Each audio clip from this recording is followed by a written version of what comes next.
160 kilómetros de carretera pavimentada. Esa es la distancia aproximada entre la ciudad de Capua y las puertas de Roma. Que se dice pronto, ¿eh? Se dice pronto, sí. Y la verdad es que resulta aterrador. O sea, intentar visualizar esa misma distancia pero flanqueada por 6.000 cruces de madera. Uf, una imagen brutal. Totalmente. 6.000 seres humanos agonizando bajo el sol del Mediterráneo, uno cada pocos metros, convirtiendo la vía más importante de la República Romana en un corredor de putrefacción y de terror absoluto. Desde luego fue una demostración de poder espeluznante. Ese fue el macabro mensaje final que el Estado romano envió al mundo en el año 71 a.C. Y claro, la pregunta que le surge a cualquiera al contemplar esa imagen histórica es, a ver, ¿quién provocó semejante nivel de pánico en la gran superpotencia militar de la antigüedad para justificar una respuesta tan desproporcionada? Pues resulta que el responsable fue un hombre que paradójicamente no nos dejó absolutamente nada escrito. Nada de nada. Ni una palabra, exacto. Ningún diario, ningún manifiesto político, ninguna carta. Es que ni siquiera tenemos un censo oficial de la época que confirme su existencia de primera mano. ¡Qué barbaridad! Bueno, bienvenidos a un nuevo análisis a fondo donde desgranamos la historia. Hoy vamos a explorar la figura de Espartaco y la Tercera Guerra Servil. Un tema apasionante, la verdad. Y el objetivo aquí no es repasar el mito que todos conocemos por las películas de Hollywood, ya sabes, con esas espadas relucientes y los discursos motivacionales perfectos. Claro, el yo soy Espartaco y todo eso. Exacto. No vamos por ahí. Queremos diseccionar los datos históricos reales sobre un líder que hizo temblar, literalmente, los cimientos estructurales de Roma. Y para este análisis hemos estado revisando una recopilación muy extensa de material enciclopédico y registros historiográficos. Pero a ver, hay que establecer una advertencia fundamental desde el minuto 1. Esto es crucial, sí. Como decía antes, no existe ni un solo documento redactado por los esclavos rebeldes, y muchísimo menos por el propio Espartaco. O sea que todo lo que sabemos nos llega por otras vías. Eso es. Las fuentes primarias sobre las que construimos este relato provienen principalmente de dos hombres. Por un lado, el biógrafo griego Plutarco en su Vida de Craso y por otro, el historiador Apiano en sus Guerras Civiles. Historiadores que escribieron bastante tiempo después, si no me equivoco. Mucho tiempo después. Ambos escribieron sus relatos más de 100 años después de que la sangre del río Sele se hubiera secado. Tila. O sea, estamos observando a los rebeldes a través del retrovisor de sus propios verdugos y con un siglo de retraso. Exactamente. Es como el fantasma histórico definitivo. Totalmente. Vale, pues vamos a desgranar esto. Porque el gran misterio es cómo alguien, sin voz propia en los archivos, logró convertirse en uno de los estrategas más temidos del mundo antiguo. Y para entender eso, la magnitud de esta rebelión, primero tenemos que entender quién era este hombre antes de convertirse en líder, pasando de sus orígenes a su cautiverio. Claro, la maquinaria que fabricó a este enemigo. ¿De dónde venía? Pues los textos antiguos coinciden bastante en que nació alrededor del año 103 a.C., cerca del río Estrimón.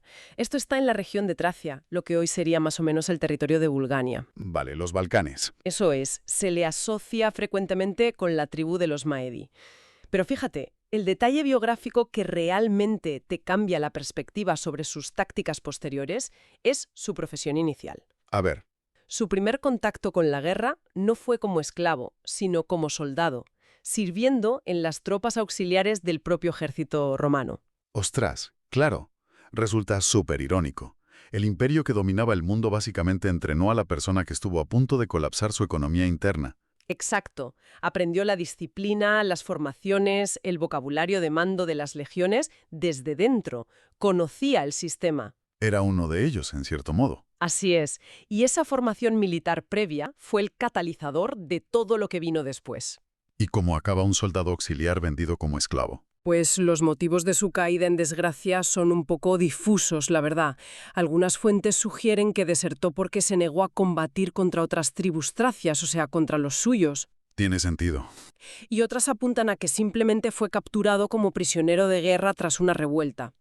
Pero el resultado fue el mismo. Perdió su libertad de la forma más absoluta. Fue vendido como esclavo, y Plutarco añade un apunte que es bastante desgarrador. ¿Qué cuenta Plutarco?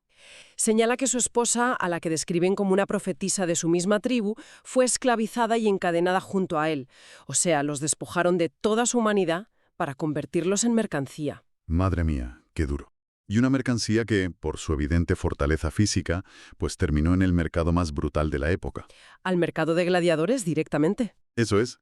Espartaco fue adquirido por Léntulo Batiato, que era el dueño de una escuela de gladiadores, lo que llamaban un ludus, a las afueras de Capua. Un lugar nada agradable, imagino. Para nada. Allí lo clasificaron y lo entrenaron como murmillo.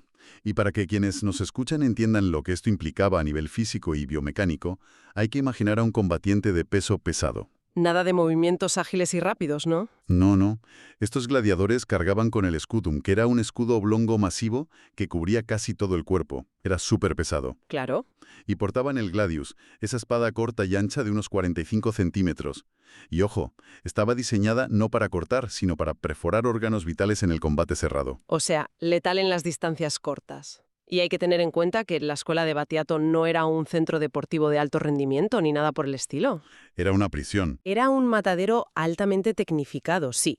Los gladiadores vivían sometidos a un régimen de terror, hacinados en celdas minúsculas, los obligaban a matar a sus propios compañeros solo para que la aristocracia romana pasara la tarde. Una olla a presión a punto de estallar. Y estalló.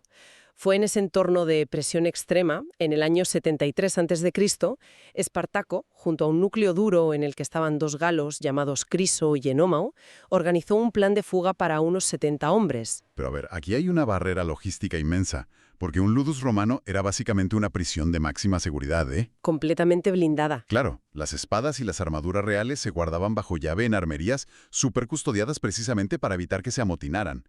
En los entrenamientos solo usaban armas de madera. Lógico, no iban a darles espadas de verdad a gente a la que tenían prisionera. Exacto. Así que, cuando deciden escapar, ¿cómo lo hacen? Asaltando las cocinas. Tienen que abrirse paso a través de guardias fuertemente armados empuñando cuchillos de carnicero y pinchos de asar carne. Es increíble.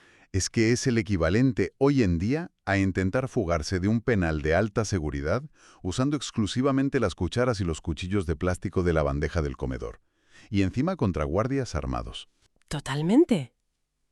Y la viabilidad de ese escape, o sea, ¿cómo consiguieron salir vivos?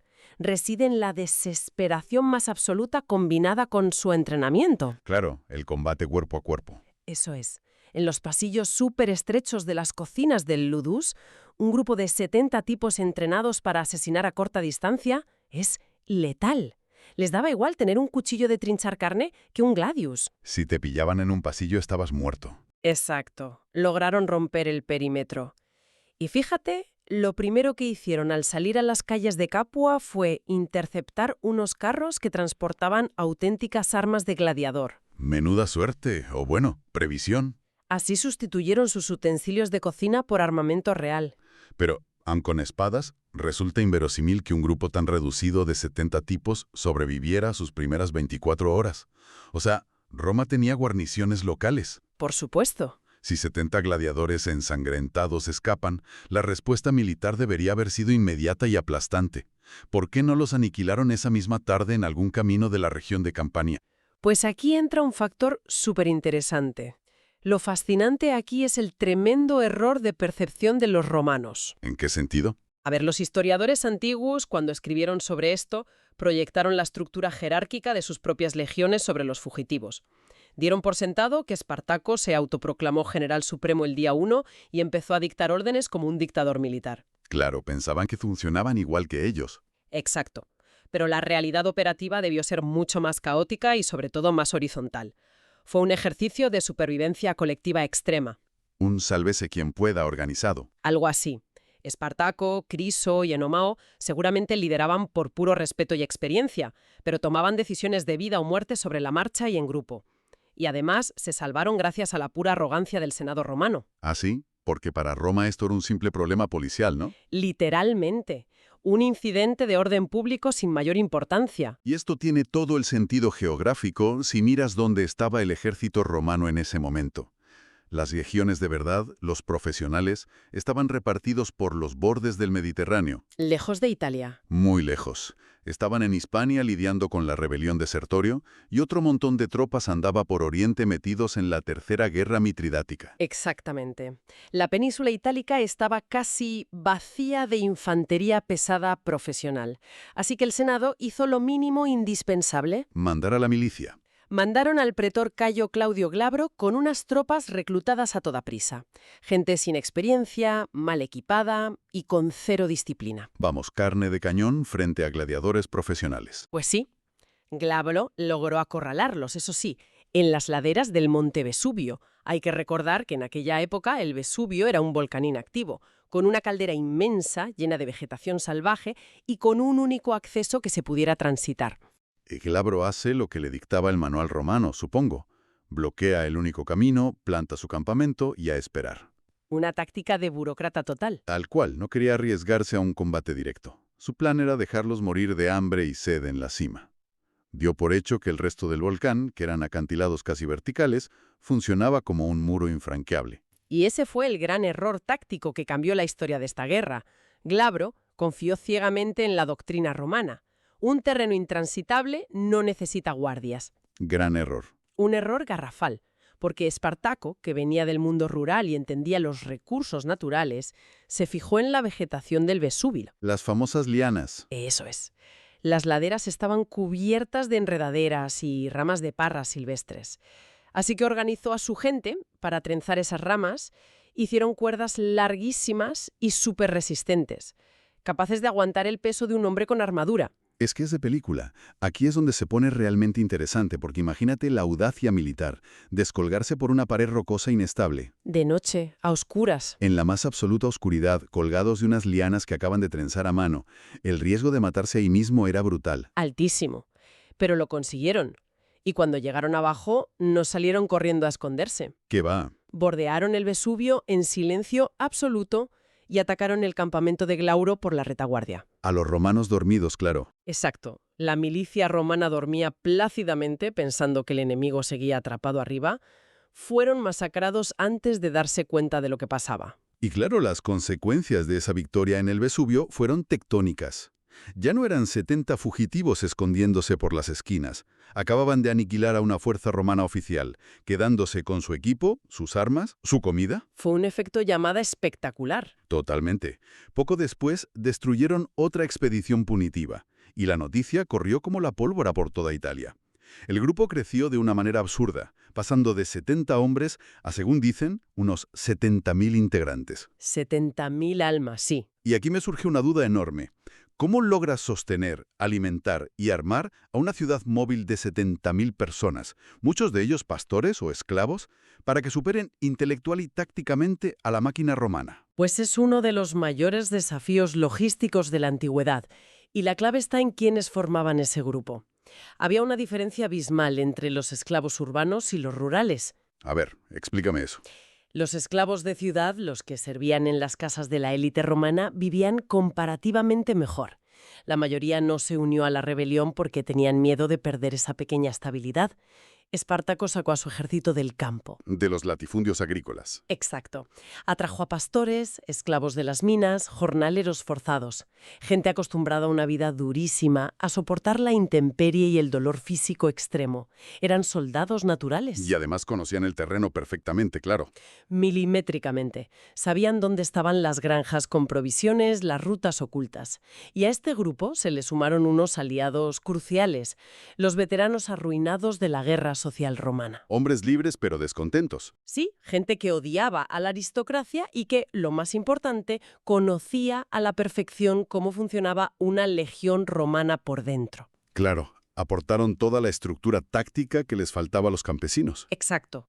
Fue una mezcla imbatible. Pastores con resistencia, veteranos con conocimientos militares y esclavos herreros que montaron talleres ambulantes para fabricar armas sin parar. Menuda maquinaria montaron. Saquearon el sur de Italia durante el invierno del 73 al 72 a.C. Ciudades ricas lo arrasaban todo. Y en el 72 lograron derrotar nada menos que a los ejércitos de los 2 cónsules romanos. Palabras mayores. Ahí el Senado entró en pánico absoluto. ya no era un problemilla local, era una amenaza existencial para la República. Imagínate el ambiente en Roma. Tus mejores generales están fuera y unos esclavos armados están humillando a tus cónsules al lado de casa. Tuvieron que sacar la artillería pesada. La desesperación les llevó a entregarle el mando al único tipo con el dinero y la voluntad de comerse este marrón diplomático y militar, Marco Licinio Craso. Craso, efectivamente, el hombre más rico de Roma con mucha diferencia. Hizo su fortuna especulando con propiedades y a base de extorsión inmobiliaria, básicamente. Un encanto de persona. Un tiburón. Pero tenía un complejo. Le faltaba el prestigio militar de generales como Pompeyo, así que vio su oportunidad. Pagó de su propio bolsillo nuevas legiones y juntó una fuerza de 40.000 soldados profesionales. Pero Craso no tardó en darse cuenta de que su problema real no era que le faltaran hombres, sino que las tropas que quedaban en Italia estaban muertas de miedo. Paralizadas, el solo nombre de Espartaco provocaba deserciones. Exacto. Y claro, Craso, con la empatía de un contable despiadado, decidió que la única forma de arreglar eso era conseguir que sus propios hombres le tuvieran más terror a él que a los gladiadores. Y para eso rescató un castigo brutal y súper antiguo: la diezma. Uf, la diezma. Es tremendo esto. Es espeluznante. Si conectamos esto con el panorama general, la diezma nos muestra la crueldad metódica de Craso. Tras una primera derrota de sus tropas, cogió a las unidades que habían huido. Los dividió en grupos de 10. Y a sortear. Mediante un sorteo a ciegas, 1 de cada 10 sacaba la piedra equivocada. Y los otros 9 tenían la obligación de matarlo a golpes ahí mismo. A su propio compañero de tienda. Es que es una purificación psicológica mediante el terror absoluto. Es como un director ejecutivo implacable que llega a una empresa al borde de la quiebra y decide despedir al 10% de la plantilla el primer día solo para infundir pánico. El mensaje caló, desde luego. Los textos dicen que el campamento se quedó en un silencio sepulcral. Y a partir de ese día, ninguna de las tropas de Craso dio un paso atrás. Cambió el ritmo de la guerra por completo. Con esta legión aterrorizada pero disciplinada, Craso empezó a empujar a los rebeldes hacia el sur, atrapando a Espartaco en la región de Regio, en Calabria. Al borde del mar. Y Craso, que era un ingeniero logístico implacable, mandó construir un muro enorme y un foso cruzando toda la península, de costa a costa. ¿Los embotelló? Los dejó sin capacidad para conseguir comida. Así que Espartaco hizo un movimiento desesperado. Contactó con los piratas, cilicios. Ah, los piratas. Esta parte es de película también. Espartaco les paga o acuerda pagarles en oro para que crucen a 2.000 hombres a Sicilia y así montar otra revuelta allí. Había un pacto, sí. Pero los barcos no parecen. Se quedan con el dinero y los dejan tirados en la playa. Y aquí uno se pregunta qué pasó realmente, por qué los piratas abandonan un trato así. Pues es geopolítica pura y dura. Los piratas cilicios no eran 4 ladronzuelos en una barca, eran como sindicatos corporativos enormes. Mafias del mar. Exacto. Transportar un ejército rebelde a Sicilia era declararle la guerra abierta a Craso y a Roma. Lo más probable es que Craso, con su inmensa fortuna, los sobornara pagándoles el doble para que no aparecieran. O que los piratas simplemente hicieran las cuentas y vieran que un ejército asediado y sin barcos no podía vengarse si les robaban el oro. También. El riesgo comercial era cero. Así que se quedaron sin barcos, rodeados por un muro kilométrico y con el invierno cayéndoles encima. Lograron romper el cerco de milagro durante una tormenta de nieve, pero el tiempo se les acababa. Sobre todo porque el Senado había llamado a Pompeyo, que volvía de Hispania a marchas forzadas, con sus veteranos. Y eso a Craso le aterrorizaba, no por Espartaco, sino porque si Pompeyo llegaba a tiempo y daba el golpe de gracia, se llevaría toda la gloria política en Roma. Craso no iba a permitir eso de ninguna manera. Por eso rechazó tajantemente cualquier intento de tregua por parte de Espartaco. Quería aniquilarlos ya. Y los forzó a una batalla final, desesperada, cerca del río Sel en el año 71. Fue un choque frontal brutal. La disciplina rebelde se rompió ante las legiones blindadas de Craso. Plutarco y Apiano coinciden en que Espartaco mató a su propio caballo antes de empezar. Para dejar claro que no iba a huir. Exacto. Luchó y murió en la primera línea. Pero la carnicería fue tan dantesca, los cuerpos quedaron tan destrozados, que jamás lograron encontrar sus restos. Y llegamos al desenlace macabro del que hablábamos al principio. Craso capturó a 6.000 prisioneros y en vez de venderlos para recuperar dinero, los crucificó a lo largo de la Vía Apia. Desde Capua hasta Roma. un aviso permanente para cualquiera que pensara en desafiar a la oligarquía. Los cuerpos se quedaron ahí, pudriéndose durante años. Una locura. Pero fíjate, analizando toda la ruta de esta guerra, hay una contradicción geográfica que a mí me explota la cabeza. A ver, cuéntame. Plutarco dice claramente que el plan original de Espartaco era subir hacia el norte, cruzar los Alpes y que cada esclavo volviera a su tierra, a la Galia o a Tracia. Sí, la huida hacia la libertad. Pero es que en el año 72 llegaron a los Alpes, derrotaron al gobernador de la zona, tenían el camino libre para cruzar, y de repente, inexplicablemente, dan media vuelta y se vuelven al sur de Italia. Si querían huir, ¿por qué demonios no cruzaron las montañas cuando pudieron? Pues ese es el gran debate historiográfico. Fíjate, Apiano dice que se vinieron arriba con las victorias y quisieron marchar sobre la mismísima Roma. Un delirio de grandeza, vamos. Pero a nivel táctico no tiene sentido. Un ejército así no tenía recursos para sitiar la ciudad más fortificada del mundo. Esto plantea una pregunta importante, y la respuesta más lógica a nivel económico y sociológico es otra. ¿Cuál? Que la gran masa del ejército rebelde, esos pastores y esclavos, simplemente no quería irse. Preferían quedarse en Italia saqueando las villas de los ricos y vengándose de sus antiguos amos. Claro, el botín rápido. Y esto nos lleva a desmontar un poco el mito moderno, porque no hay, y repito, no hay ni una sola evidencia de que quisieran abolir la esclavitud en Roma como institución. Ninguna. No eran revolucionarios de los derechos humanos. Querían su libertad personal y dinero. ¿Y entonces qué significa todo esto? Es una ironía monumental. Un guerrero que probablemente solo quería saquear fincas, terminó siendo un lienzo en blanco sobre el que generaciones posteriores pintaron sus propios ideales. Un lienzo perfecto. Como no dejó nada escrito, cada época lo adaptó a lo suyo. Sin posicionarnos políticamente, claro. Simplemente reportamos cómo diferentes movimientos adoptaron su nombre a lo largo de la historia. Por supuesto. Por ejemplo, en la Ilustración, Voltaire dijo que fue la única guerra justa de la historia. Luego, en el siglo XIX, Karl Marx lo llamó el verdadero representante del antiguo proletariado. Cuando Espartaco no tenía ni idea de lo que era la lucha de clases. Claro. Toussaint Louverture, en Haití, fue llamado el Espartaco Negro. En Alemania tuvimos la Liga Espartaquista. Y en la Unión Soviética hicieron las Espartaquiadas como sus Juegos Olímpicos. Y hasta bautizaron clubes de fútbol como el Spartak de Moscú. Es increíble cómo el nombre de un gladiador del mundo antiguo se incrusta del siglo XX. Su legado sobrevivió no por sus objetivos políticos reales, sino por el impacto de lo que hizo: aglutinar a 70.000 oprimidos y poner contra las cuerdas a la mayor máquina militar de su tiempo. Exacto. Demostró empíricamente que la Roma de los amos era vulnerable desde dentro. Bueno, ha sido un viaje intensísimo. Hemos visto a un soldado convertirse en gladiador, fugarse asaltando cocinas, descolgarse por un volcán y liderar a miles hasta acabar aplastado por el dinero y el terror de Craso. Y terminando en esas cruces en la Vía Apia. Así es. Pero para cerrar este análisis a fondo, hay un pensamiento final que a mí me resulta súper poético, y lo lanzo para quienes nos escuchan. Adelante. El hecho de que el cuerpo de Espartaco jamás apareciera en el río Sele lo cambió todo. Si Roma hubiera expuesto su cadáver, habría sido solo un hombre derrotado más, un mortal. Un pedazo de carne rota. Exacto. Pero al desaparecer en el barro, le negó a Roma su gran trofeo y se volvió inmortal. Y uno se pregunta, ¿qué otros grandes mitos de la humanidad deben su leyenda precisamente a la información que el poder establecido no pudo controlar o destruir? Es una gran reflexión. Los silencios históricos a veces hablan más alto que los textos oficiales. Totalmente. Ahí dejamos la invitación para la audiencia para que sigan investigando cómo se construyen las leyendas a partir de lo que falta.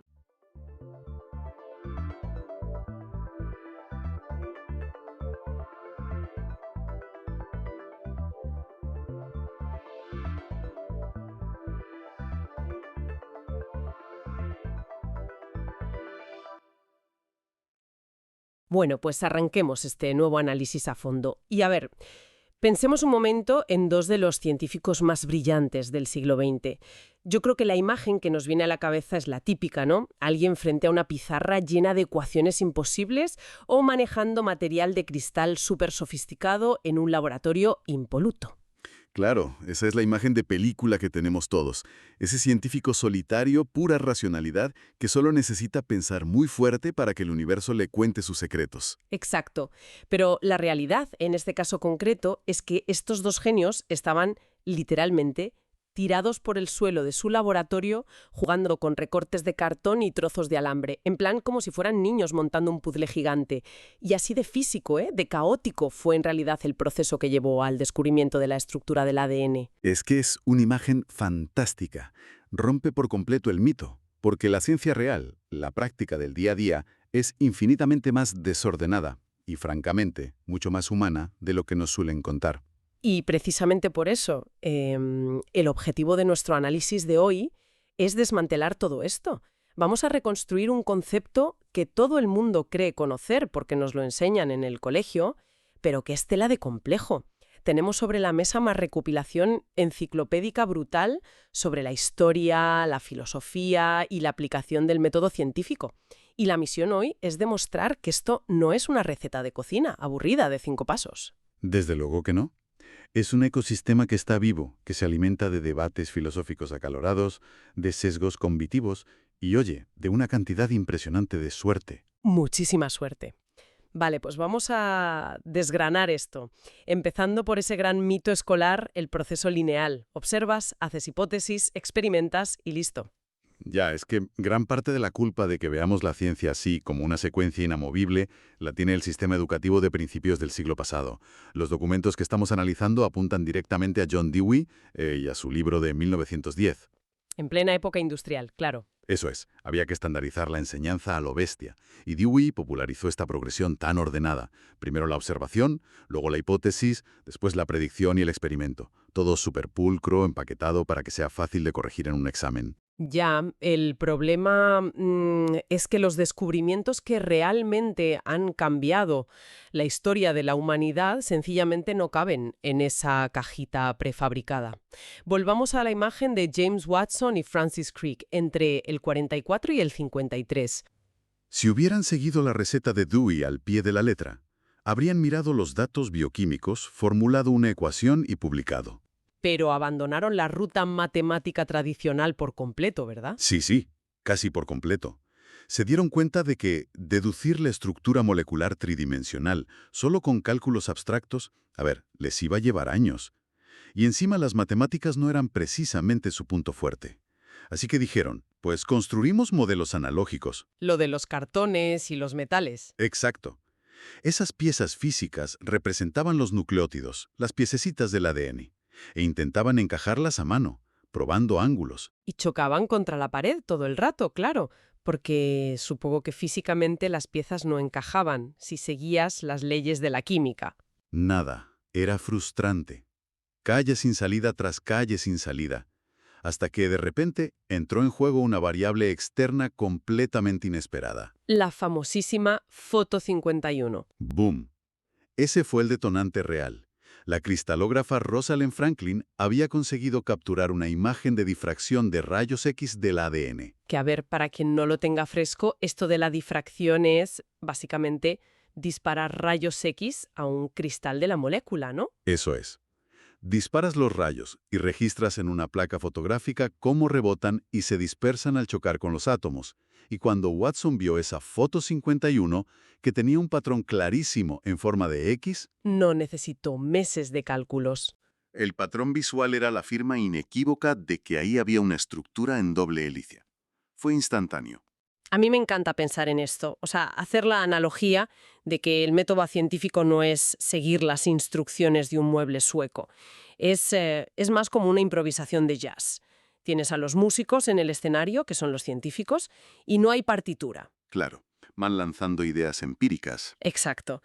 Alguien toca una nota nueva, que sería un dato nuevo, como la foto 51, y el resto del grupo escucha y ajusta la melodía sobre la marcha. Modifican los modelos de cartón al momento para seguir el ritmo, y si tocan una nota falsa, pues retroceden y prueban otro acorde. Me parece una metáfora buenísima. Pero claro, en una improvisación libre, si quitas todas las reglas, corres el riesgo de acabar haciendo un ruido espantoso. Ya, el caos total. Por eso en la ciencia la melodía se mantiene coherente. Hay unos anclajes filosóficos de fondo. Si el proceso es tan fluido y tan jazz, necesitas un mecanismo de control de calidad brutal. Si no, acabas cayendo en el autoengaño o en la pseudociencia directamente. Y aquí es donde entra la artillería pesada, ¿no? La filosofía. Totalmente. Aquí el filósofo Karl Popper plantó una barrera conceptual que fue revolucionaria. La famosa falsabilidad. Vale, pero vamos a bajar esto a la tierra, porque suena muy académico. Si todo se improvisa y los científicos ajustan sus teorías sobre la marcha, ¿cómo marca Popper esa línea roja entre lo que es ciencia de verdad y lo que es, no sé, una milonga bien contada? Pues Popper lo que decía es que la fuerza de una teoría científica no está en su capacidad para explicarlo todo. Para nada. Está en su disposición a equivocarse. O sea, asumir riesgos. Ya como digamos, el antagonista perfecto. Claro, porque la astrología te lo justifica todo. Es que un astrólogo te puede decir que tienes una mala racha económica porque Júpiter está en una alineación complicada. Pero nunca, jamás, te va a proponer un experimento concreto que, si falla, destruya toda la teoría astrológica. Siempre hay una excusa narrativa para salvar los muebles. Siempre. La carta astral es infinita. O sea que básicamente si una teoría no pone el cuello en la guillotina de la evidencia empírica, no está haciendo ciencia. Así de claro. Y esa guillotina hace muchísima falta, porque nuestro mayor enemigo a la hora de ser objetivos no es que nos falten microscopios mejores, es nuestra propia cabeza. El cerebro humano, que nos la juega todo el rato. Biológicamente estamos programados para el sesgo de confirmación. Evolutivamente, nuestro cerebro filtra el ruido de la realidad y se queda solo con los datos que encajan con lo que ya creemos. Y el ejemplo histórico que recogen los textos sobre esto es fascinante. La historia del caballo al galope. Madre mía, es que es el ejemplo perfecto de autoengaño colectivo. Total. Resulta que durante siglos los pintores, incluso los más meticulosos, dibujaban a los caballos corriendo a toda velocidad con las 4 patas estiradas en el aire a la vez. En plan, las de delante hacia adelante y las de atrás hacia atrás. El famoso galope volador. Ese. Durante cientos de años, observadores entrenados miraban a los caballos en la vida real y sus cerebros certificaban que, oye, sí, corren exactamente así. Claro, es que, a simple vista, el ojo humano no puede procesar el movimiento de unas pezuñas a esa velocidad. Así que el cerebro dice, bueno, relleno el hueco con lo que la tradición me ha enseñado que tiene que estar ahí. Hasta que llegó la tecnología para falsar esa ilusión. Fíjate, hizo falta un avance mecánico. En 1878, el fotógrafo Edward Muybridge dijo, a ver, no voy a limitarme a mirar, voy a diseñar un experimento. Lo de las cámaras en la pista. Eso es, puso una pista con 12 cámaras seguidas. Cada una tenía un cable cruzando la pista. El propio caballo, al correr, iba rompiendo los cables y disparando las fotos en fracciones de segundo. Es que es un stop motion victoriano, en toda regla. Literalmente. Y cuando revelaron las placas fotográficas, el resultado chocó de frente contra el sentido común de toda la historia del arte. El caballo jamás tiene las 4 patas extendidas en el aire de esa forma. Qué fuerte. Solo flotan cuando tienen las patas recogidas debajo de la barriga, ¿no? Exacto. El único momento en que no tocan el suelo es cuando están recogidas. Esas fotografías, ¡boom!, destrozaron siglos de lo que la gente consideraba observación directa e infalible. Y esto que comentas nos lleva a lo que decía el filósofo Hanson, que la observación nunca es pura ni pasiva. Todo lo que vemos está supercargado de teoría previa. Totalmente. Cuando un biólogo mira por un microscopio, no está viendo simplemente manchitas de luz y sombra. Ve una célula. Ve mitocondrias, ve núcleos, porque su marco teórico previo ya le ha enseñado a organizar esas manchas visuales en conceptos biológicos complejos. Pero a ver, y aquí es donde me parece que la cosa se pone realmente interesante, y voy a hacer de abogada del diablo, porque esto genera un problema gigante. Si todo el mundo, científicos incluidos, tiene sesgos y toda observación viene ya contaminada por lo que esperamos ver, ¿cómo nos fiamos de cualquier dato? Esa es la gran pregunta. Es que pienso en el caso este de Kepler y Tycho Brahe, 2 astrónomos brillantes del siglo XVII, que están mirando exactamente el mismo amanecer. Brahe cree que la Tierra es el centro de todo, así que ve un sol móvil subiendo. Kepler cree en el heliocentrismo, así que ve una Tierra que rota, bajando el horizonte. Reciben la misma luz en los ojos, pero ven realidades opuestas. Entonces, si la observación falla tanto, no nace el método científico ya viciado de base. Es una tensión filosófica brutal, desde luego. Pero la ciencia moderna sale de ese callejón sin salida porque, precisamente, no se fía de la observación aislada. Utiliza engranajes lógicos para procesar lo que observamos, principalmente dos motores, la inducción y la deducción.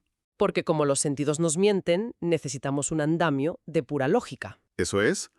A ver, la inducción es coger casos concretos y construir una regla general. Por ejemplo, documenta 5.000 cisnes, todos son blancos. Pues la inducción te permite crear la regla de que la especie es blanca. Vale, de lo específico a lo general. Exacto. Y la deducción hace el camino contrario. Parte de una ley universal para predecir algo muy concreto. Si la ley de la gravedad de Newton es correcta, entonces el razonamiento deductivo te dice que esta noche un planeta determinado tiene que aparecer en unas coordenadas exactas en el cielo. O sea, son como los dos pedales de una bicicleta, ¿no? Vas empujando uno y luego el otro. Con la inducción creas la regla y con la deducción la pones a prueba. Totalmente. Y cuando la deducción falla, o sea, cuando apuntas el telescopio y el planeta no está ahí, pues ya sabes que tu regla inductiva del principio estaba mal. El problema es que en el día a día del laboratorio, estos pedales se atascan continuamente. Ya, los números no cuadran, se te cae un bote. Las muestras se contaminan, efectivamente, y en medio de esa frustración es donde entra el volante una variable que es alucinante, la serendipia. Hay estudios históricos que dicen que entre el 33 y el 50% de los grandes descubrimientos empíricos ocurren por puro accidente. Madre mía, la mitad. Es que el descubrimiento de la penicilina por Fleming es de manual en esto. El mejor ejemplo. Se va de vacaciones, el hombre deja las placas de Petri llenas de bacterias ahí tiradas en la mesa, sin tapar. Un desastre de laboratorio, vamos. Una imprudencia total. Y claro, al volver, resulta que una espora de un hongo, el penicillium, había entrado volando por la ventana y había contaminado el cultivo. Y si hubiera seguido el razonamiento deductivo estricto, su obligación era tirar esa placa a la basura. Estaba arruinada. Exacto. Pero al mirar de cerca vio ese halo transparente alrededor del moho, donde las bacterias habían desaparecido. El hongo las estaba matando. No era una hipótesis brillante de antemano. Fue un error experimental puro y duro. Y esto encaja perfecto con lo que dice Nassim Nicholas Taleb sobre la antifragilidad. Es un concepto buenísimo. Sí, lo de que las cosas mejoran con el caos. Eso. Una copa de cristal es frágil porque si hay estrés, se rompe. Una piedra es robusta porque aguanta el golpe y ya está. Pero un sistema antifrágil, oye, se hace más fuerte. Y crece gracias a los errores, al estrés y al caos. Y el método científico es radicalmente antifrágil. Es que la analogía que me viene a la mente es como cuando pierdes las llaves en la calle por la noche. La deducción te dice, busca debajo de la farola, que es donde hay luz. Eres metódico. ¿Lógico? Claro. Pero la antifragilidad es cuando, estando bajo la farola, tropiezas con un bache, te caes al suelo y al mirar hacia la oscuridad del callejón ves un billete de lotería premiado. No estabas buscando eso, has sido caótico, te has caído, pero el sistema, tu búsqueda, está preparado para aprovechar ese hallazgo por accidente. ¡Qué buena comparación! Y esto no es solo teoría. Hay psicólogos de la ciencia como Kevin Dunbar que se han dedicado a grabar en video reuniones reales de laboratorio durante meses. Y han visto que los avances de verdad casi nunca empiezan con alguien gritando ¡Eureka! De repente. Ah, no. ¿Y cómo empiezan? Empiezan encontrando bichos, anomalías. Al principio un experimento da un dato rarísimo y todo el equipo le echa la culpa a la máquina o dicen que la muestra estaba mal. Lo justifican como un fallo técnico. Eso es, pero cuando el error no deja de repetirse una y otra vez, ahí hay un cambio de chip. Se dan cuenta de que ese supuesto error es en realidad un fenómeno natural nuevo que les está gritando que lo investiguen. Vale, pero pongámonos en la piel del científico. Estás nadando en un mar de observaciones que ya sabemos que están sesgadas, lógicas que a veces chocan, descubrimientos por accidente. O sea, necesitas atajos para no volverte loco a la hora de decidir qué teoría es la buena. Claro, necesitas heurística, reglas generales, atajos mentales.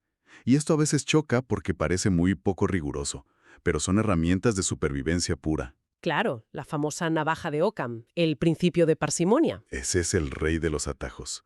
Viene a decir que si tienes varias explicaciones posibles para un mismo fenómeno y todas cuadran con los datos empíricos, estadísticamente la más simple suele ser la correcta.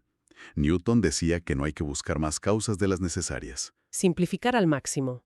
Pero es que no es solo simplicidad. A veces las fuentes hablan de una búsqueda casi artística, de la elegancia. Uf, La elegancia en física lo es todo, y se traduce muchas veces en buscar la invarianza. A ver, tradúceme invarianza, por favor. Pues es el principio de que las verdades del universo no deberían depender de quién las esté mirando ni de cómo se mueva. Albert Einstein era el maestro de esto. Imagínate su famoso experimento mental. Tienes un laboratorio metido en una caja cerrada, sin ventanas, flotando en medio del espacio exterior. Ingravedad total. El investigador está ahí flotando. Exacto. Y de repente un motor empieza a tirar de la caja hacia arriba, acelerando a 9,8 metros por segundo al cuadrado. Constante. Vale. Entonces el suelo sube y atrapa al investigador. Y de repente siente que está de pie, pegado al suelo. Y si suelta un bolígrafo, lo ve caer, entre comillas, hacia el suelo. Exactamente. Pues Einstein decía, desde dentro de esa caja, sin mirar fuera, el investigador no tiene ninguna manera física de saber si está acelerando en el espacio o si simplemente la caja está quieta apoyada en la Tierra. Siente la misma gravedad en los dos sitios. Eso es. Y ese experimento tan simple y elegante es la base de que la masa que se resiste a ser acelerada y la masa que reacciona a la gravedad son exactamente la misma cosa. O sea que la naturaleza no usa dos manuales de instrucciones distintos para explicar por qué se cae una manzana y por qué te pegas al asiento cuando aceleras el coche. Usa una sola regla. Y eso es lo que llaman elegancia. Has dado en el clavo. Fue un salto heurístico, un atajo estético espectacular. Si solo te dedicas a recopilar tablas de datos masivos a lo bruto, nunca llegas a una conclusión tan bonita. Vale, pues entonces te lanzo la gran pregunta. ¿Qué pasa si el universo no firmó ningún contrato para ser simple y elegante? ¿Acaso la navaja de Occam no es un sesgo tremendo de nuestro cerebro? A los humanos no nos gusta el caos, nos da dolor de cabeza. ¿No estaremos forzando a la naturaleza a meterse en ecuaciones pequeñitas y bonitas solo porque es lo que nuestras mentes de primates pueden procesar? Buf, es que esa es la crítica más demoledora que se le hace a la ciencia actual, y nos mete de lleno en la sociología pura. Aquí hay que mencionar a Ludwig Fleck y su idea de los colectivos de pensamiento. Lo de que los científicos se contagien las ideas, ¿no? Sí, operan bajo unas presunciones invisibles. En cada época hay un estilo de pensamiento que dice, esto es elegante y esto es muy feo y no vale la pena investigarlo. Hay una presión social fortísima. Y si a esa presión estética le sumas la presión económica de publicar o morir que hay hoy en día, nos plantamos en la gran crisis moderna de la que hablan todos los documentos. El paper este de 2005 de John Ioannidis. Es que ese artículo fue un terremoto. El título ya asusta. ¿Por qué la mayoría de los hallazgos de investigación publicados son falsos? Madre mía. Y ojo, Ioannidis no habla de científicos malos falsificando datos a posta. Habla de cómo el propio sistema te empuja a retorcer la estadística. Imagínate en biomedicina o psicología. Las revistas solo quieren publicar cosas nuevas y que funcionen. Nadie publica una portada diciendo que la pastilla X no hace nada. Claro, eso no vende. Así que aparece el p-hacking. El p-hacking, el dragado de datos. Si tu experimento inicial no te da el titular que buscas, coges los datos y empiezas a trocearlos. En plan, bueno, a los hombres de 50 años con ojos azules parece que sí les hace efecto, ¿no? Literalmente. Empiezas a aislar variables raras o reduces muchísimo el número de pacientes del estudio empírico hasta que, por pura potra estadística, salta una alerta que parece real. Torturas a los datos hasta que confiesan lo que quieres oír. Y el resultado es que se publica un estudio espectacular, pero cuando otro laboratorio en la otra punta del mundo intenta replicarlo siguiendo tus pasos... Fracaso absoluto. No consiguen el mismo resultado porque todo era un espejismo estadístico. Es un panorama desolador. Y encima, a esta crisis de la replicabilidad hay que sumarle el tsunami tecnológico de ahora, el Big Data. Por lo que veo en las fuentes, esta forma de analizar datos choca frontalmente con la esencia misma del método tradicional. Es un cambio de paradigma total. Piénsalo, el método clásico es deductivo, de base. Me invento una hipótesis para entender el porqué de las cosas y luego busco datos empíricos para ver si es verdad. El Big Data coge eso y le da la vuelta. Un modelo hiperinductivo masivo. Exacto. Metes petabytes de información sin clasificar en una red neuronal inmensa y dejas que la inteligencia artificial encuentre ella sola los patrones. Y funciona, ¿eh?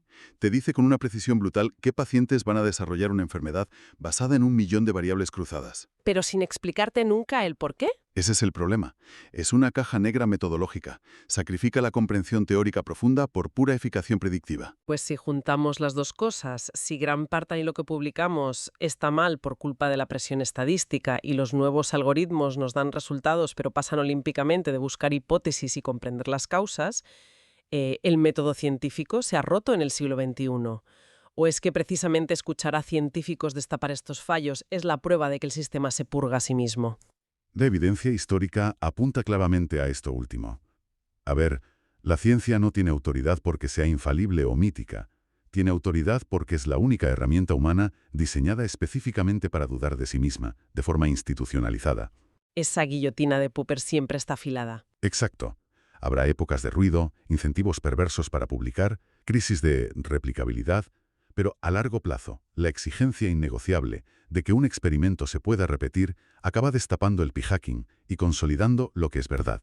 Me parece una conclusión fantástica. O sea, hemos visto cómo pasamos del mito del colegio a un ecosistema vivo, lleno de turbulencias, que asume los errores, que se protege con la falsabilidad y que lucha a brazo partido contra nuestros propios sesgos. Y hemos navegado por la tensión entre acumular datos a ciegas y predecir con lógica. Esa necesidad casi religiosa por la navaja de Occam y los muros contra los que choca la estadística de hoy. Totalmente. Pero para cerrar, y conectando con el Big Data que comentabas antes, los documentos dejan caer una idea final bastante inquietante para el futuro. A ver, Pensemos en esa inteligencia artificial avanzada que ya puede procesar millones de variables moleculares que un cerebro humano ni siquiera se puede imaginar. Imagina que esa IA formula una ley física súper compleja, pero que predice el universo perfectamente. O te saca la estructura química exacta para curar un cáncer incurable. Funciona 100%. vale. Pero claro, el modelo matemático que usa es tan monstruosamente abstracto que ninguna mente biológica, ningún humano en la Tierra puede entender el mecanismo. Nadie te puede explicar el porqué. La pregunta es, ¿ante un escenario así, eso sigue siendo el método científico clásico? ¿O hemos evolucionado hacia algo donde ya no somos los autores del conocimiento, sino simples usuarios que le dan a un botón? Uf, qué barbaridad de pregunta. Pues es un misterio profundo para darle vueltas en cuanto apaguemos esto. Ahí lo dejamos para que nos escuche. Muchas gracias por acompañarnos en este análisis a fondo. Nos vemos en el próximo.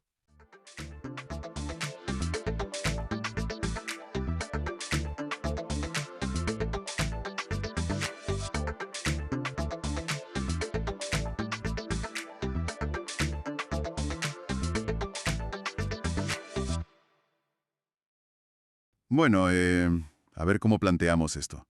¿Y si esos supuestos seres de las estrellas que llevan, no sé, copando portadas desde mediados del siglo XX, pues resulta que no vienen de otra galaxia? Ostras, es que plantear que vienen de la propia Tierra, pero del año 8000 es... Es una locura, claro. Pero esa es exactamente nuestra misión de hoy. Vamos a desgranar un dossier enorme que tenemos aquí sobre la mesa. Hay artículos académicos, enciclopedias ufológicas, ensayos sobre biología y hasta registros gubernamentales. Sí, un material súper denso. Muy denso. Hoy vamos a hacer una inmersión profunda en la asombrosa hipótesis de los ovnis como viajeros del tiempo. Es decir, vamos a explorar a fondo esta idea de que los tripulantes de esos objetos voladores, no identificados, son en realidad nuestros propios descendientes que han vuelto al pasado. Lo que se conoce como el modelo extratempestral. Exacto. O la teoría Terminator, que también me parece un nombre fantástico, la verdad. Es muy gráfico, sí.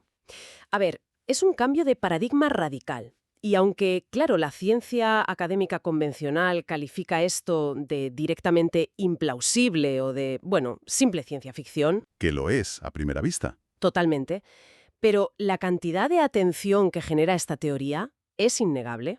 O sea, en los documentos vemos un interés que abarca desde, por ejemplo, el ex ingeniero aeroespacial de la NASA, Larry Lemke, pasando por cineastas de la talla de Steven Spielberg. Casi nada. Sí, y llegando hasta representantes públicos como el congresista estadounidense Mike Gallagher, que llegó a sugerir esta posibilidad en audiencias oficiales. Bueno, y sobre esto hago un pequeño inciso indispensable ahora que empezamos.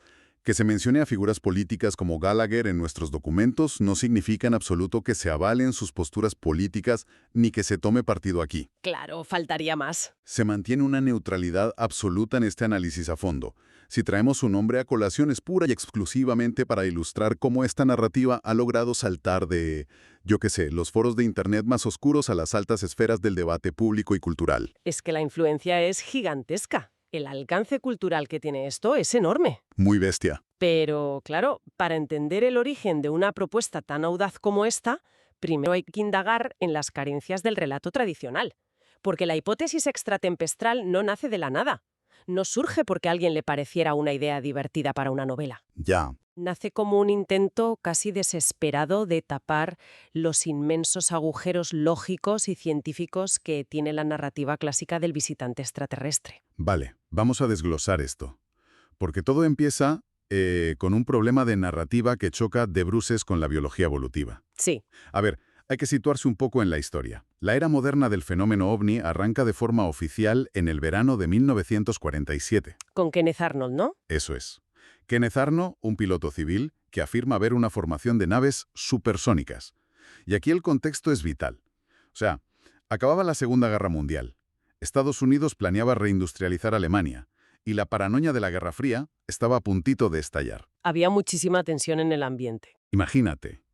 Y de repente la prensa se inunda con más de 800 avistamientos similares. Pero, ojo, al principio solo se veían luces o discos metálicos. No se hablaba de seres. Claro. Y la evolución de ese folclore es precisamente donde surge la primera gran grieta científica. A ver. Porque a medida que avanzaban las décadas, los reportes pasaron de esas simples luces en el cielo a encuentros cercanos. Y luego, bueno, a las famosas abducciones. El caso de Barney y Betty Hill en el 61 es, digamos, el ejemplo paradigmático. El clásico, sí. De pronto, los testigos ya no solo describían naves, sino a los ocupantes de esas naves. Y el patrón que se repetía hasta la saciedad era la descripción de entidades humanoides, los archiconocidos grises. Estos de cabeza grande y ojos negros, ¿no? Exactamente. Seres bípedos con 2 brazos, 2 piernas, un torso, un cuello, una cabeza, 2 ojos, una nariz y una boca. Y claro, al escuchar esa descripción milimétrica, cualquier biólogo evolutivo se llevaría las manos a la cabeza. Con toda la razón, ¿eh? Y es muy importante entender el porqué de ese rechazo. El paleontólogo George Gaylord Simpson, por ejemplo, publicó un artículo demoledor en 1964 sobre esto. Ajá. Él argumentaba que la evolución no es un camino predeterminado hacia la forma humana. Es decir, no hay un mapa que diga que la inteligencia debe tener 2 brazos y 2 piernas. Es más bien una serie de accidentes históricos y presiones ambientales muy locales. Ya. Y luego, Stephen Jay Gould, el famoso biólogo, remató esta idea con su experimento mental de rebobinar la cinta de la vida. Él decía que si la historia de la Tierra se rebobinara y se volviera a reproducir desde el principio, cualquier mínima variación, por pequeña que fuera, Un cambio en el clima o algo así. claro, una variación en el clima, el impacto de un meteorito un poco más a la izquierda o un cambio en la cadena alimenticia, haría que los mamíferos jamás dominaran el planeta. Nosotros, como especie, somos el resultado de millones de coincidencias aleatorias. Entiendo. O sea, a mí me gusta pensar que la evolución es como tirar miles de millones de dados a la vez. Y la idea de que en otro planeta, situado a años luz de distancia, bajo una gravedad totalmente diferente, orbitando una estrella distinta, con una atmósfera que a saber cuál es, Sí. que en esas condiciones la tirada de dados haya dado como resultado a un tipo bajito, con 2 brazos, 2 piernas, y que camine erguido. Bueno, es como ganar la lotería 2 veces seguidas con el mismo billete. Carece de cualquier sentido lógico. Esa es la clave del asunto. Y los autores Jack Cohen e Ian Stewart profundizan enormemente en esto, en un libro que analizan las fuentes, que se llama Evolving the Aliens. Ah, qué buen título. Sí, explican muy bien la mecánica de por qué la forma humanoide no tiene por qué ser universal. A ver, ponen de ejemplo el bipedismo. El hecho de caminar sobre 2 piernas surge en los primates terrestres para poder otear por encima de las altas hierbas de la sabana africana, ¿verdad? Para ver a los depredadores. Exacto. Y también para liberar las manos y usar herramientas. Y lo mismo pasa con los 2 ojos frontales. Es el rasgo típico de un depredador que necesita visión estereoscópica para medir bien las distancias al cazar. Y todo eso está moldeado por la Tierra. Efectivamente. Atribuirle todas estas características tan específicas desarrolladas por el ecosistema de nuestro planeta a un ser que supuestamente viene de un entorno cósmico completamente ajeno es biológicamente inverosímil. Así que la ufología choca contra un muro infranqueable aquí, porque si la ciencia te demuestra que es prácticamente imposible que los tripulantes de estas naves provengan del espacio exterior profundo precisamente por culpa de su aspecto tan antropomorfo, Exacto. pues la comunidad que estudia estos fenómenos se ve un poco forzada a buscar otra salida. Es decir, piensan, ¿si se parecen tanto a nosotros? ¿Y si resulta que vienen de nuestro propio planeta pero de otro momento temporal? Y justo aquí es donde se produce la gran fractura teórica. Ya en el año 75, fíjate, el investigador Jacques Vallée asomó la cabeza en esta dirección, con su libro The Invisible College. 75, madre mía. Sí, hace ya unas décadas. Vallée cuestionó la naturaleza de todo el fenómeno, sugiriendo que la pregunta de qué planeta vienen era, de base, la pregunta equivocada. Él planteó que si la física del espacio y el tiempo es mucho más maleable de lo que pensamos, pues estos seres podrían provenir de un lugar en el tiempo. Un lugar en el tiempo. Me encanta esa frase. Es poética, ¿verdad?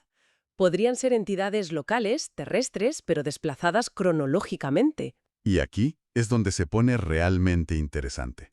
Porque el dossier que estamos manejando hoy no se queda solo en filosofía abstracta de los años 70, no.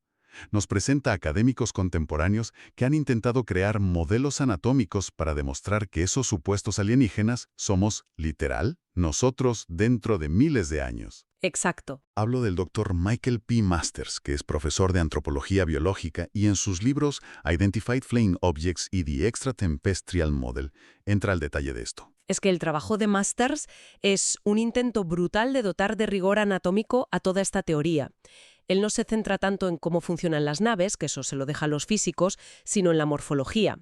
Analiza las tendencias de la evolución humana a largo plazo para ver hacia dónde nos dirigimos. ¿Y qué conclusiones saca? Porque la mecánica debe ser fascinante. Lo es. A ver, él señala que a lo largo de toda la historia homínida, nuestros cerebros no han dejado de crecer.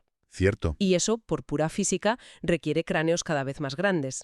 Pero al mismo tiempo, nuestras dietas se han vuelto muchísimo más procesadas y más blandas a lo largo de los milenios. Ya no masticamos raíces crudas ni carne dura, claro. Eso es. Y eso reduce drásticamente la necesidad de tener unos músculos masticadores fuertes, lo que hace que nuestra mandíbula y el tercio inferior del rostro se encojan poco a poco. Ostras. Y a todo esto los textos también suman el concepto del paidomorfismo, ¿verdad? Que si no recuerdo mal es la retención de rasgos juveniles en la edad adulta. Exactamente. Conservamos rasgos de bebé siendo adultos. Claro. Entonces, si unimos un cráneo enorme para albergar un cerebro mayor por la evolución, una cara diminuta sin mandíbula fuerte y la ausencia de vello corporal o pigmentación dura, ¿Qué te sale? pues que la imagen proyectada de la evolución humana del futuro coincide a la pura perfección con el clásico dibujo de un alienígena gris de grandes ojos negros. Es que clava el retrato robot. Es que el argumento morfológico de Masters es sorprendentemente coherente. Y claro, esta idea tan visual ha servido de muchísimo combustible para las teorías de conspiración. Lógico. El dossier recoge, por ejemplo, un artículo del Huffington Post que sacaba a la luz unas supuestas declaraciones del fallecido comandante de la Marina de Estados Unidos, George W. Hoover. Uy, el caso Hoover, tela con eso. Sí, tela.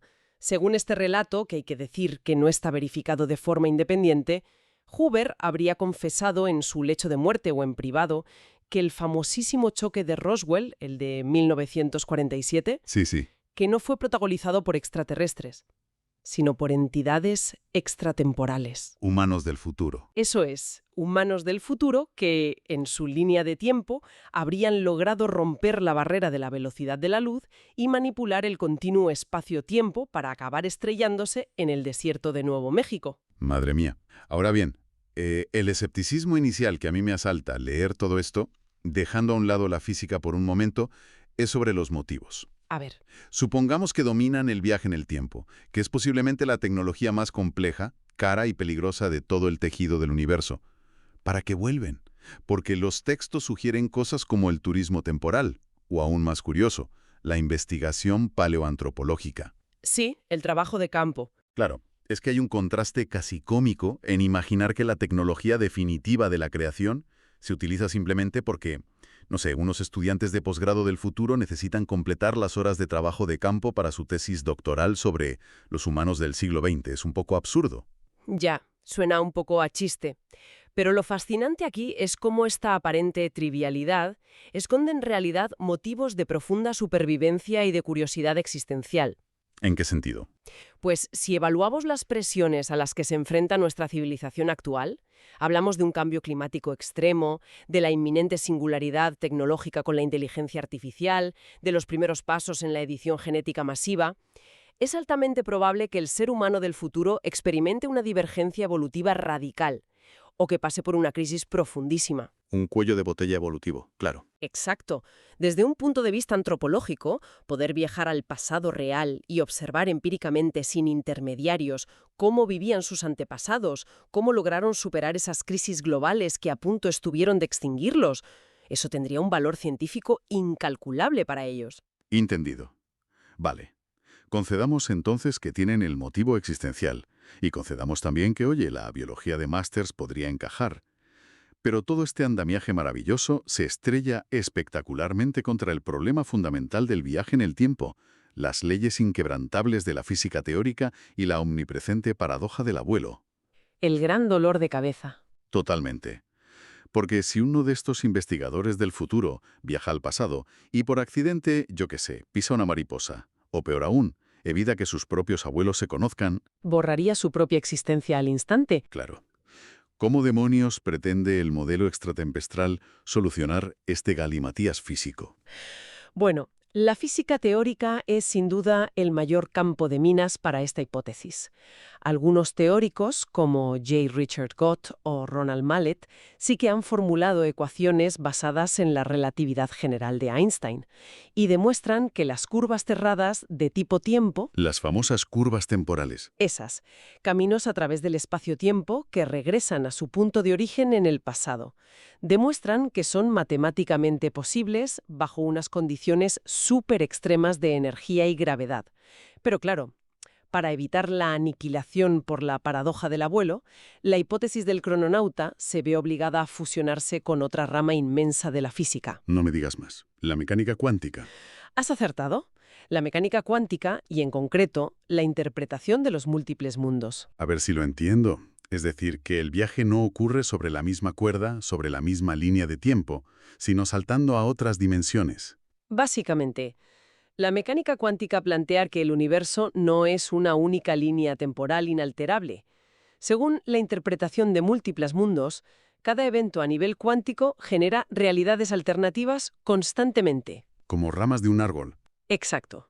Y en este marco teórico, que por cierto frecuentemente abraza el propio Dr. Masters para defender su modelo extratempestral, un viajero del tiempo que retrocede no vuelve a su propio pasado exacto. Ah, vale. Al llegar, aterriza en una línea temporal paralela recién escindida. Por lo tanto, fíjate en la trampa lógica.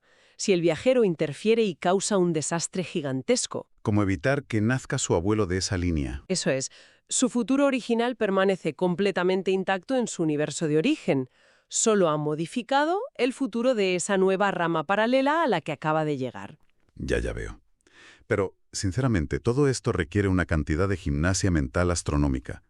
Y la comunidad principal de la física cuántica no perdona estos atajos.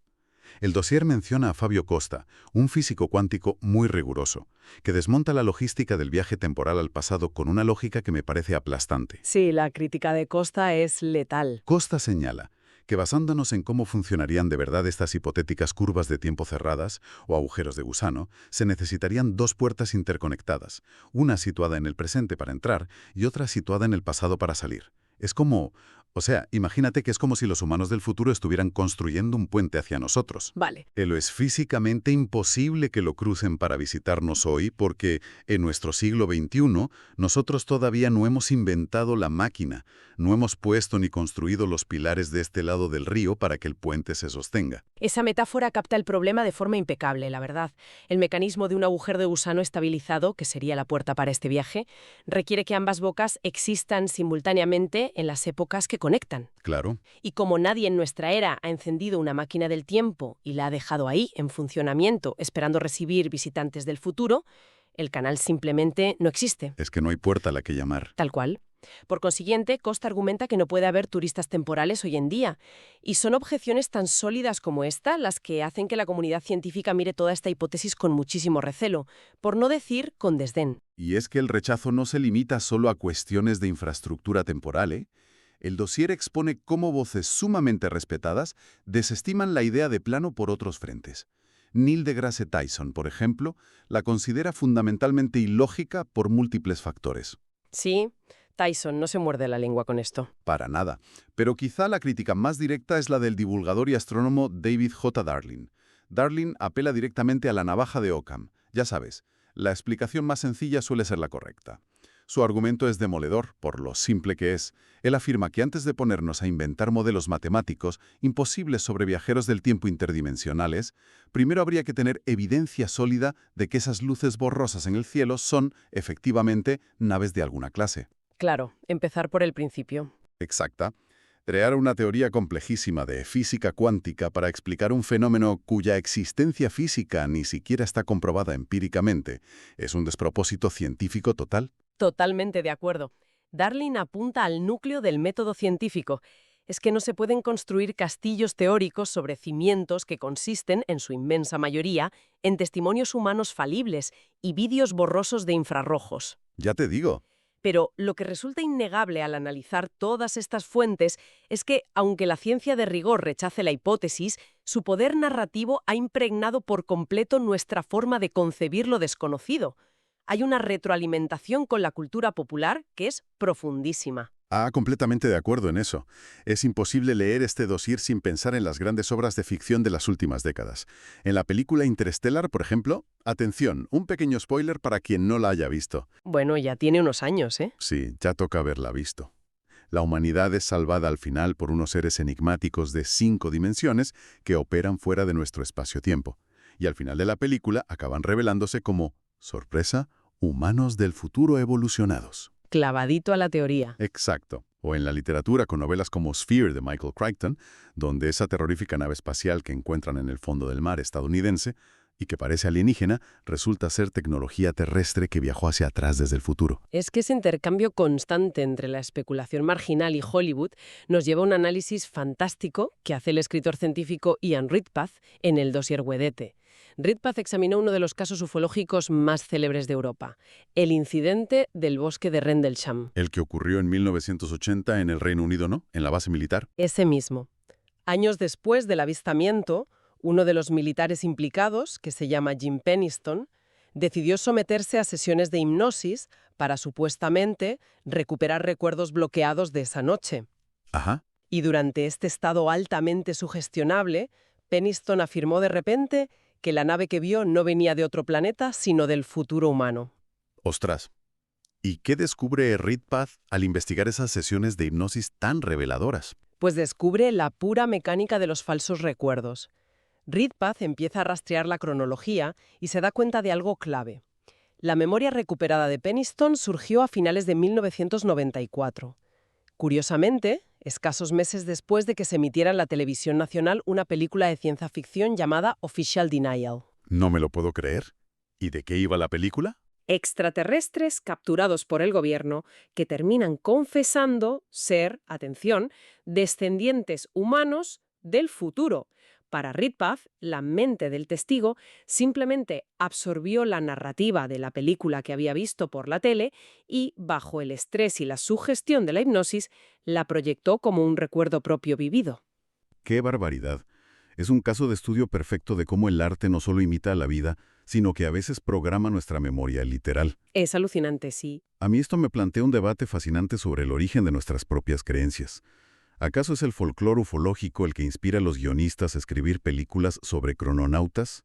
¿O son esas películas las que están creando el marco conceptual para que las personas interpreten cualquier luz ambigua en una noche estrellada como un humano del futuro? Es el huevo o la gallina, totalmente. Claro, la cultura popular podría estar dictando lo que creemos ver con nuestros propios ojos. Y si conectamos esto con el panorama general de la exploración espacial y la filosofía cósmica, el impacto de estas ideas adquiere un matiz todavía más profundo.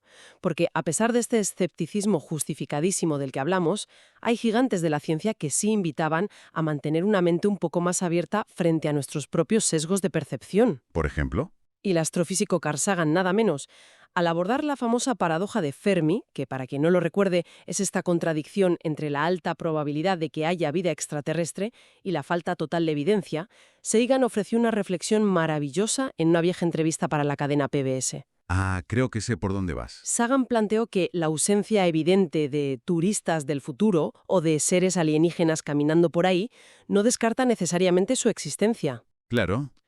Sugirió que la disparidad tecnológica y evolutiva podría ser tan colosal, pero tan incomprensible, que tal vez ya estén presentes, operando a nuestro alrededor.